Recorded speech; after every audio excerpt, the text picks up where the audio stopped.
Hello everybody, my name is Maciej Binkowski. I'm a game designer from Techland. I work on Dying Light, and we're here at Gamescom 2013. Talk about what your goals were heading into Dying Light. We really wanted Dying Light to bring open world experience to next level. So Dying Light is the first-person action survival game with dynamic day and night cycle, and the gameplay actually shifts from day to night. So during the night you would spend most of your time exploring, looting, fighting, crafting materials and whatnot. Anything that actually help you prepare for whatever's coming for you. And then during the night you actually become the prey, and it's about not getting killed until the sun rises. But the most amazing thing about Dying Light is our system that we call natural movement. It actually allows you to traverse through the world really freely. So anything that's within the reach of your hands, you can climb on top of that. So that means maps are open vertically, so you can actually travel the world however you want. And I dare to say that the degree of freedom we give you is so huge that after you spend a couple of hours with the game, it's going to be difficult to go back. When it comes to the game, can you talk about some of the creatures people will be going up against? Well, you were able to see a couple of them in the video material that we released a couple of days ago. So you could see the biters, the basic enemy. You could also see the demolisher, the really huge guy who's really tough, powerful, and can actually throw stuff at you. I can't give you any more details about aside from that, but what I can tell you is that there's a number of enemies that will really challenge you, and their population of infected changes also from day to night. And of course we have a number of special enemies that exist only during the night because they're light sensitive, and they're really dangerous because those guys can really shred you to pieces in like seconds.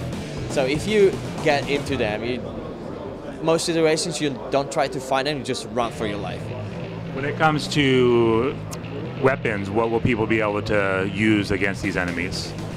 Dying Light features a really large number of weapons. We mostly concentrate on melee combat, and we really try to make it as visceral as possible. We really like you to feel every single hit, and we make sure different types of weapons really feel differently. So if you're going to take a wrench, it's going to feel completely different when you pick up a huge double-handed, two-handed axe. We also have firearms, but there's always a trade-off. I mean, guns are powerful, but at the same time, they're loud. So you really need to judge if killing those guys quickly is worth of making some noise and attracting another infected. And of course, firearms are scarce.